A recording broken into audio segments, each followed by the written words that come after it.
This playoff situation is fluid for the Jacksonville Jaguars. I want to play which one would you rather have happen with you? Playoffs or no playoffs, if one makes changes happen and the other one doesn't. Talk to you in just a second here on Locked On Jaguars. You are Locked On Jaguars, your daily Jacksonville Jaguars podcast, part of the Locked On Podcast Network, your team every day.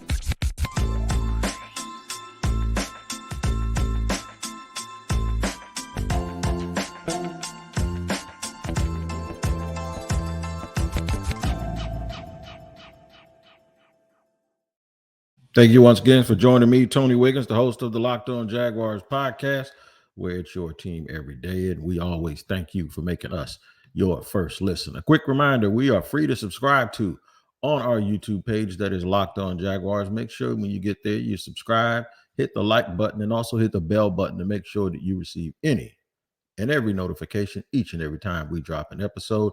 And then wherever you get your podcast audio-wise, make sure that you tap in every single day to make sure you don't miss an episode. Download the Gametime app, create an account, and use the code LOCKEDONNFL for $20 off your first purchase. Last minute tickets, lowest price, guaranteed. That's the Gametime app. Shout out to the everydayers for joining us here every single day, making yourself an everydayer. And you can be one if you come back every single day too. All right, let's get into it here on Locked On Jaguars today. The show, the topics are as follows. What would you want as fans? Now, obviously, if I just leave that question out there open-ended, it is a Super Bowl championship and a chance to have sustained success over the next decade. It's not what I'm talking about. I'm talking about this year.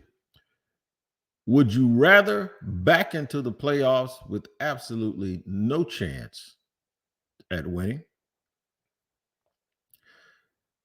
Or would you rather them barely miss the playoffs? And by missing the playoffs, barely missing the playoffs, it sets off an alarm of disappointment that then elicits change, whether that's to Trent Baalke or some of the members of the coaching staff or both. It's an interesting question. Because you as fans, you always want to see this team do well. I know a small part of the fan base wants them to make the playoffs so they don't have to hear from everybody who tried to tell everyone, including me, that the Jaguars weren't as good as you thought they were. And we have to listen to them come back with the same old Jaguar stuff, right? And I know some fans just want to make the playoffs because making the playoffs for 2 years in a row is better than not making it for 2 years in a row. And that there's some value in teams putting together consecutive years of actually making the playoffs because it goes, a long way into establishing that as a tradition. Everything that's a tradition started out with 1 or 2 or 3. So eventually you think that that's something that you can build on if they make the playoffs in consecutive years. They've never done that, by the way, I don't believe. I don't believe they have. I don't think they've made the playoffs 2 years in a row. So that's the question. That's the big question. The question is, which would you rather have happen? And the reason why this is not just some out of the blue or some hypothetical that I just snatched out of midair. This is this way because the Titans won last night at Miami. And you say, what does that have to do with Jacksonville? The Titans aren't going to be in the playoff hunt. No, but they can certainly spoil you from being in a playoff hunt because the Jaguars have to travel to Tennessee this year. And seeing that they just went in and beat one of the teams that are the favorites in the AFC, it means that they're capable of doing it. And that's something that we didn't believe was possible before last night, or less probable that would happen because the Jaguars have 4 games left. They're sitting at 8-5. They essentially have a game and a half lead over both the Colts and the Texans. And the reason why I say it's a game and a half, because even if they lose this week and both of those teams win, that would put them all in a tie. but the Jaguars would own the tiebreaker. The only way the Jaguars lose the tiebreaker is if they lose another game, and those teams don't, or they lose to Tennessee, and those teams don't lose the game. And what can make matters worse is if they lose 2 more games, meaning they only win 1 down the stretch. Tampa is right now tied, but they own the tiebreakers for their division. They're gonna fight like I don't know what in the home game that they play against the Jaguars to maintain that. And the Jaguars are reeling. So the Jaguars go and they lose. Let's just say the Jaguars lose this Sunday night, and it's very highly probable that that's going to happen. That the Jaguars lose this Sunday to the Baltimore Ravens, who, by the way, are in the driver's seat and have something really, really,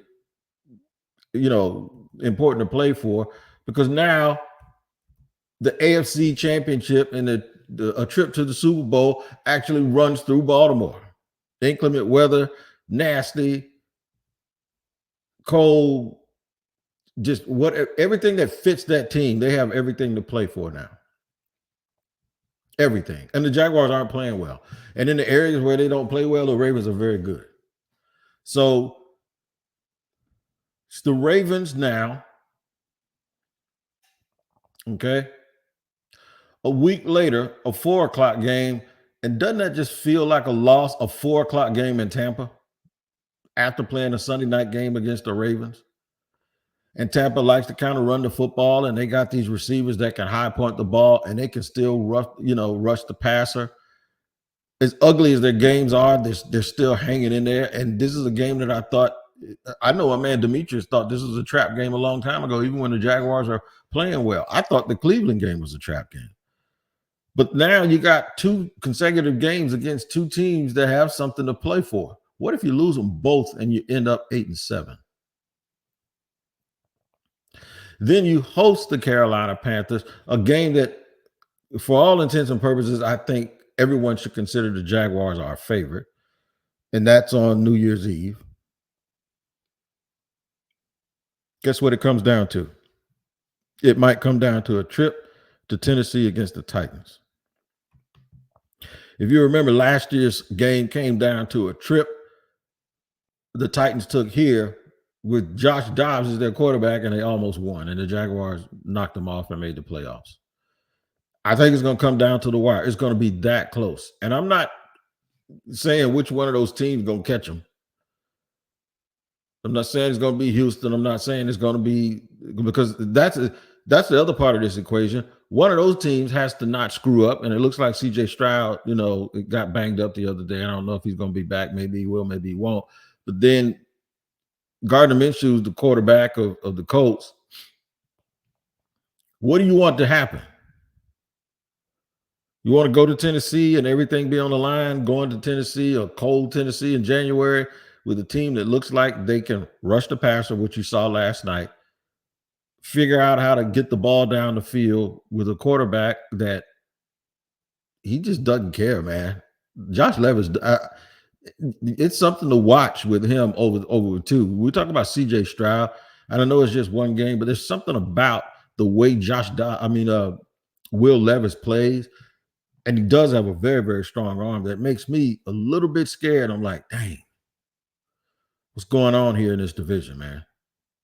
So all of this stuff has to be weighed and talked about. Here's the question: why winning brings retention? And I'm going to tell you this. The obvious thing is to say that we want them to win, right? But listen to this. If they win, they're going to bring everybody back. I'm very, very sure about that. How am I so sure about it? I'm glad you asked. I'm going to tell you in segment 2 of Locked On Jaguars.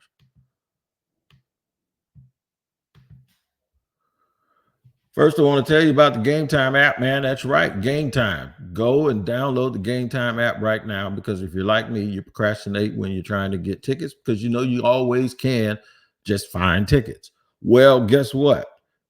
Tickets to the Monday night game against Cleveland and Jacksonville, those tickets were hard to find, and I had to refer folks to the Gametime app. That's what they get for waiting till the last minute, but Gametime says, come on with your last minute self. I got you covered. Download the Gametime app, create an account, and use the code LOCKEDONNFL for $20 off your first purchase. Now, they'll handle everything for you, man. They send you tickets, pictures of where your seats are going to be, all of that stuff. They handle it at the last minute like a charm. You don't have to worry about it. So download the Gametime app, create an account, and use the code LOCKEDONNFL, all one word, for $20 off your first purchase. It's Gametime. Make sure you get your tickets from Gametime.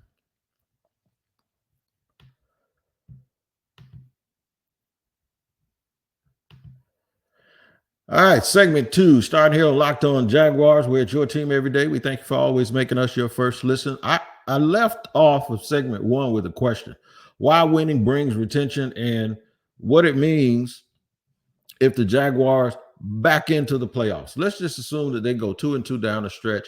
They finish 10-7.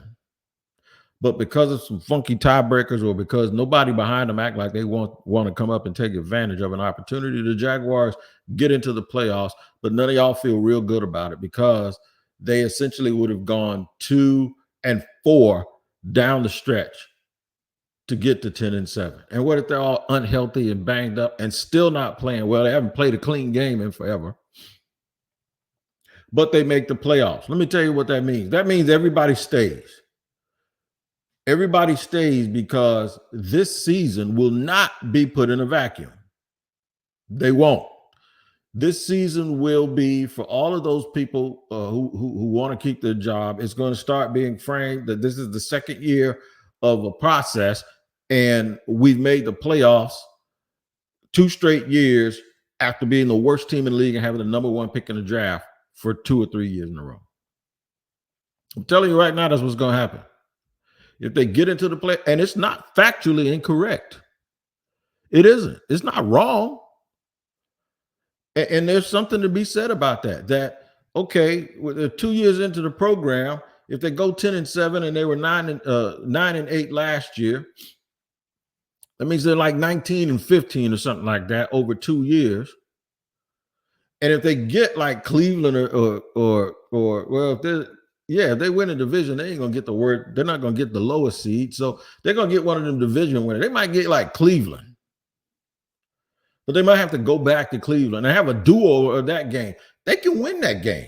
They could have won the game the other day. So if they play a little bit better and win and they get back to that second round, I'm telling y'all, they are not changing anyone. Even if they don't win the game, even if it's super, super competitive, I'm telling you what's going to happen is they're going to look at this as if it's a 2-year process, that the Jaguars took another step in their process. And there are a lot of people that predicted that this team could actually be better, but the record doesn't indicate it because they had a tougher schedule. And then they're going to be able to point out the injuries and say, nobody knows this better than me, so let me fix it. Let me finish what we've started here. I'm telling you right now, man, it's going to be Mulligan City all over the place because everybody's going to look at the ultimate result and they're going to forget how we got there. In fairness, the ultimate result from last year is they ended up one of the 8 best teams in the league, according to who was left. But they started out 2-7. So it was all about where they ended up and who you were, and not how you got there. You got there ugly, but that doesn't change the fact that you actually got there and were knocking on the door, right? So this year, they're not going to pay attention to the fact that we were waiting on the great empire called Kansas City to fall so somebody else could play a home playoff game, because that actually happened. And then we blew the opportunity to do it because we lost 2 straight games to backup quarterbacks. Nobody's going to think about that. Nobody's going to think about 8-3 no more than they thought about 2-7 at the end of the year if they make the playoffs a second time. And I'm not saying that it's not right. The question that I brought up was, what would you want? Do you want that? It's not ultimately what you want, but what happens? Would you take that? Would you take the fact that they make the playoffs, they may even win a game, and they may play spirited, because they don't really, other than the 49ers, they don't really nobody really puts one on them. Houston did it and the 49ers did it, but all the other games that they played have been close. So what if they go back to the divisional round in the second round and they play a real good game against, say, Baltimore? They play a real good game against the Ravens, who by their very nature and the way that they play, they'll allow you to play a good game against them because they kind of want to play it in a phone booth. They feel like nobody's going to out-tough them. So they'll make it a tough man contest. And in a tough man contest, sometimes you can flash and do things that'll keep you in the game. So what would you rather have? Would you rather have this team not get in or get in by any means necessary, regardless of what it looks like, give themselves a chance to win in week 1? What if they pull it off and then in week 2, they go in and figure, hey, man, Baltimore ain't no juggernaut. It ain't like they're going to play a team like Miami that have the capability of putting the game away in the first quarter, right? And they play really, really tough, but they lose that game. Worse yet, they play really, really tough and they win it and end up in the AFC Championship. You know, if that happens, they ain't making no changes. And then even I might say, well, maybe they shouldn't, because that's what we do, right? I told you it's fluid. That's what I mean, man. It's absolutely fluid, but you don't get a chance to make decisions based on fluidity. You have to make them, and you might have to make hard decisions when things aren't as defined. Me personally, I wanted to make changes because from a big scheme perspective, I don't think that the way that they're structured right now, they can win a championship. If they do, they're going to have everything go right. And Trevor and Doug Peterson are going to have to be on their absolute A game. It's going to have to be Philly 2017 all over again, and that's a lot to be asking for. I'm going to tell you why not winning may bring change and why that's not such a bad idea also. You heard me. I'm going to say all of that stuff. Excuse me. I'm going to say all of that stuff. And I never, ever want to talk about not winning when you have a chance to win. But I do have a scenario where that might not be like a terrible thing. I'll tell you what I mean by that. But Locked On has launched the first ever national sports 24/7 streaming channel on YouTube. Locked On Sports Today is here for your 24/7 covering the top sports stories of the day with local experts of Locked On, plus our national shows covering every league. Go to Locked On Sports Today on YouTube and subscribe to the first ever national sports 24/7 streaming channel. All right, I'm going to tell you why winning might not be the worst thing, losing might not be the worst thing in the world. Why not winning? I don't ever say losing. Why not winning may not be the absolute worst thing in the world for the Jaguars. Doesn't sound right, does it? Sounds like an oxymoron, doesn't it? Yeah, this whole season feels like an oxymoron. I'm going to do all of that in just a second here on Locked On Jaguars. All right, man, I want to talk to you about Jase Medical, man. I'm going to tell you exactly what a Jase case is. I know we come to sports to escape some of the crazy realities of real life, but we can talk for a minute about preparing for real life, right? According to the FDA, pharmacies are running out of antibiotics like amoxicillin right in the middle of the worst flu season in over a decade, and that's pretty scary. Here's what the Jase case is. It's a pack of 5 different antibiotics to treat a long list of bacterial illnesses, including UTIs, respiratory infections, sinusitis, skin infections, among others. This stuff could happen to any of us. It's never been more important to be prepared than today. So go to jasemedical.com and use their offer code Locked On to get $20 off your order. I'll say it again. Go to Jase Medical, JaseMedical.com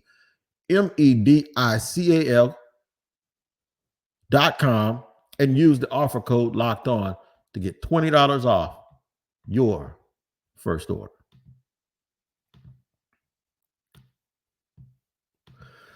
All right, rolling along here, segment 3 on Locked On Jaguars, where it's your team every day. We thank you for making us your first listen. We've been talking about what would you do and what would you want as fans, and why winning, even a little bit, getting into the playoffs, whether you back in, roller skate in, flip in, fall in, doesn't matter. You made it, right? And then if you get there, it's a whole new season. And we've seen what the Jaguars can do with dialing it up. And they don't lose games by large margins when they do lose. It always seems like it's them against them, and that they're going to make boneheaded mistakes to keep them from winning the game, right? Well, what if all that happens and they advance in the playoffs? So just get in there and make a good showing even after round one. No retention, all retention. They're going to keep everybody. But why does it feel that if they don't win, it'll actually trip the alarm, right? It's like stepping on a Claymore mine or something. It's just going to blow up and it's going to be like, this is unacceptable. This is unacceptable because of expectations, because of where you were. It would actually show regression.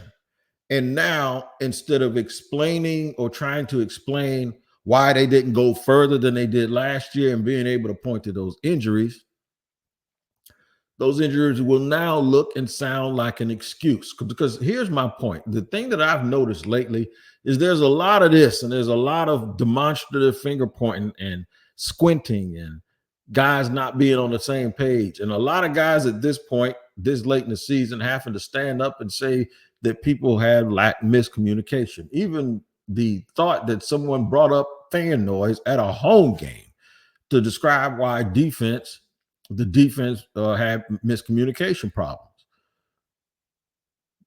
Just don't get caught up in the matrix, right? And what I mean by that is all of these things seem small until you think about what part of the year it is. And then when you think about how often these things happen, and then when you add them all up together, it's like you've been walking down the street and you've been dropping quarters, and you had a mile walk and you dropped a quarter like every 3 steps. 1 or 2 quarters ain't that bad, but when you add all of those quarters up, you're going to be short some money. So now it's not an excuse anymore because you disappointed. You disappointed while this team is building a new stadium. You disappointed while you have new practice facilities. And there have been things like week 2, we need to get away. Get away from what? What do you need to get away from? Your brand new practice facility that insulates you away from everybody anyway, for the most part. It's like bison burgers. Like you can just be hungry, working out, walk past, there's a dude standing there with a bison burger or whatever. I'm just joking, but still, it's like, what did you need to get away from? It's 90 degrees outside. Ain't nobody around the stadium bothering you. What are you talking about? And now what are you talking about? Fan noise. And why y'all talking about miscommunication? And why you saying that Doug saying that this shouldn't happen at this time of year? Happens. So at some point, there's a disconnect. Or they're asking people to do things that those people aren't capable of doing. It's one or the other. Or it could be a combination of both.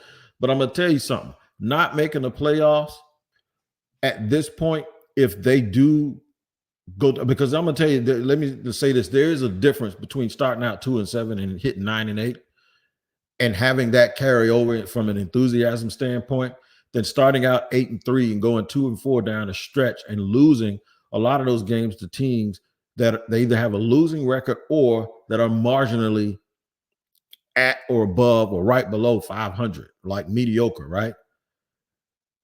And then not making the playoffs or getting into the playoffs and having a kind of game that you've been having all year that is indicative of why everyone expected you to leave the playoffs quickly anyway, if they play like they've been playing. So now that carryover effect is a little bit different because you go into their offseason last year saying, we're just going to keep our team together. We like our team. We're going to retain our guys. Ain't no damn way you're going to do that next year if your guys got in the week 14 and 15 and didn't know what they were doing and where they were going and how they were supposed to do it and who they were supposed to do it with. And you're coming up here trying to figure out what you need to say to fans. This is why not winning may bring change. Now, by no means am I suggesting that the team ought to try to lose. I don't believe in that. In fact, I believe if you go out and don't try as hard as you're supposed to, you're going to get hurt. Because everybody you playing going to be trying. Because you got guys out there, even if you're playing for the Carolina Panthers, guys are out there trying to put good tape out. because they're looking for contracts next year, or if they get cut or if they're free agents or wherever. The thing is good tape is valuable, but it's not more valuable than not having bad tape. Having bad tape is the worst thing you could ever do. Having good tape is good, but having bad tape, nobody forgets about it. So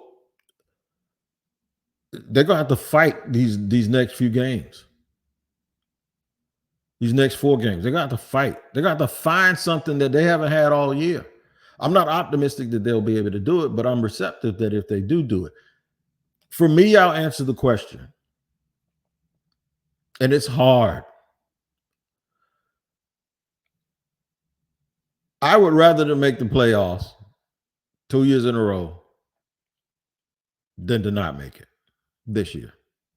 Even if I thought that the better chance for them to make changes were going to happen if they didn't make it. I do think that there's value in winning multiple years in a row. I do. I would want them to make the playoffs so the fans would feel good about it. But I would want them to do that with a caveat. And that caveat is this. Still be smart enough and brave enough to know who you are. Look in that mirror and realize you got lucky. And realize that in order to go a step further or to do something different, that you have to make a change. And they make a change some way, somehow in the personnel department and or on the coaching staff, even if it's a schematic change on defense. I would. That's exactly what I do. That's exactly what I do, or I would hope to happen. I want them to make the playoffs and then realize that it was fool's gold and then make the appropriate changes. I want them to make the playoffs and then be pissed that they weren't the home team, knowing that they could have been.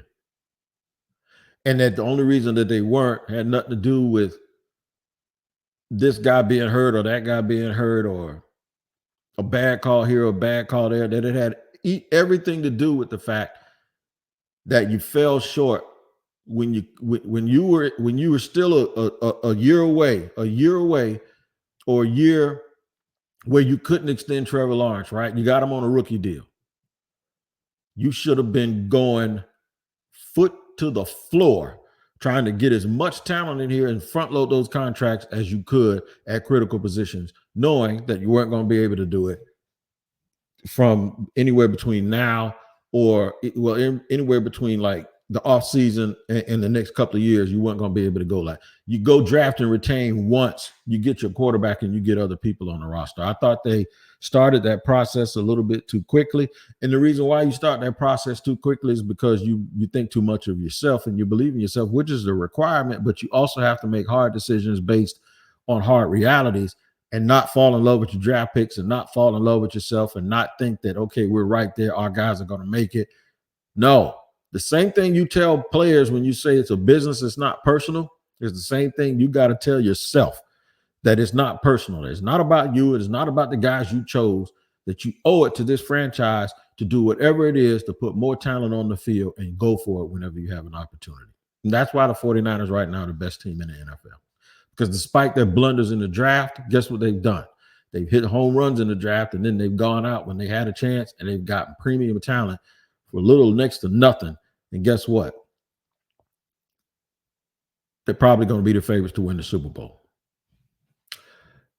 All right, man, make sure you check out Locked On's new national sports 24/7 streaming channel on YouTube. Locked On Sports Today is here for you 24/7, covering the top sports stories of the day with local experts of Locked On, plus our national shows covering every league. Go to Locked On Sports Today on YouTube and subscribe to the first ever national sports 24/7 streaming channel. I hope y'all interact with me on this, man, and really, really, really let me know how you feel. I thought a lot about this topic, and I want you guys to enjoy it. Make sure you guys continue to take care of each other and join me again tomorrow for another edition of Locked On Jaguars. You are Locked On Jaguars, your daily